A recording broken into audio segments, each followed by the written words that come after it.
சென்னையில் புகையே இல்லை. வருண் செய்த சம்பவம். இங்கிலாந்து வீரரை விளாசித் தள்ளிய முன்னாள் வீரர்கள். என்ன நடந்தது வாங்க பார்க்கலாம். இங்கிலாந்து வீரர் ஹாரி புரூக் முதல் T20 போட்டியில் புகைமூட்டம் காரணமாக இங்கிலாந்து வீரர்களால் சரியாக பேட்டிங் செய்ய முடியவில்லை என கூறியிருந்தார். தோல்விக்கு அவர் சப்பை கட்டுக்கட்டியிருந்தது வியப்பை ஏற்படுத்தியிருந்தது. இந்திய பந்துவீச்சாளர்கள் சிறப்பாகச் செயல்பட்டார்கள் என்பதை ஒப்புக்கொள்ளாமல் இப்படியொரு காரணத்தை கூறியிருந்தார். முதல் T20 போட்டியில் வருண் சக்கரவர்த்தி இங்கிலாந்து அணியின் 3 விக்கெட்களை வீழ்த்தியிருந்தார்.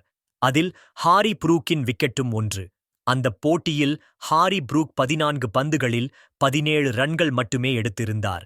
இந்த நிலையில் இரண்டாவது T20 போட்டி நடந்த சென்னை சேப்பாக்கத்தில் புகைமூட்டம் இல்லை என்பதால் சிறப்பாக ஆடுவோம் எனவும் ஹாரி புரூக் தெரிவித்திருந்தார். ஆனால் சேப்பாக்கம் போட்டியிலும் இங்கிலாந்து பேட்ஸ்மேன்கள் திணறினர். முதலில் பேட்டிங் செய்த இங்கிலாந்து அணி 20 ஓவர்களில் 9 விக்கெட்களை இழந்து 165 ரன்கள் மட்டுமே எடுத்தது. முதல் போட்டியைப் போலவே இரண்டாவது போட்டியிலும் கேப்டன் ஜோஸ் பட்லர் அதிரடியாக ஆடி 45 ரன்கள் சேர்த்தார்.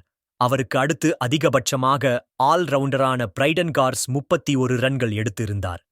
ஹாரோ புரூக் 13 ரன்கள் எடுத்து மீண்டும் வருண் சக்கரவர்த்தியின் பந்தில் ஆட்டமிழந்திருந்தார். இந்த முறை ஹாரி பவுல்ட் அவுட் ஆகியிருந்தார். அவர் அவுடானவுடன் முன்னாள் வீரர்களான ரவி சாஸ்திரி, சுனில் கவாஸ்கர் மற்றும் மைக்கேல் வாகன் அவரை கிண்டல் செய்தனர்.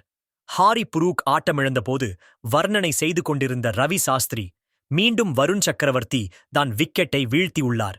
இப்போது எந்த புகைப்படம் இல்லை, ஆனாலும் பந்து உள்ளே சென்று ஸ்டம்பை பதம் பார்த்தது என்றார். சுனில் கவாஸ்கர் இதுபற்றி பேசுகையில், வருண் சக்கரவர்த்தி ஹாரியை பார்த்து இப்போது இதுபோன்ற எந்த கிரிக்கெட் செய்திகளை புகைமூட்டமும் உடனுக்குடன் இல்லையே என அறிந்து கொள்ள நமது கேட்பது போல சேனலை உள்ளது சப்ஸ்கிரைப் பண்ணி என்றார். பாருங்களேன். நன்றி, வணக்கம். மைக்கேல் வாகன் தனது எக்ஸ் பக்கத்தில், சென்னையில் புகைமூட்டம் அதிகமாக உள்ளதா, சும்மா கேட்கிறேன் என்று கிண்டலாக பதிவு செய்திருக்கிறார். இந்த போட்டியில் இந்திய அணி 19.2 ஓவர்களில் இங்கிலாந்து அணி நிர்ணயத்தை 166 ரன்கள் என்ற வெற்றி இலக்கை எட்டி 2 விக்கெட் வித்தியாசத்தில் வெற்றி பெற்றது.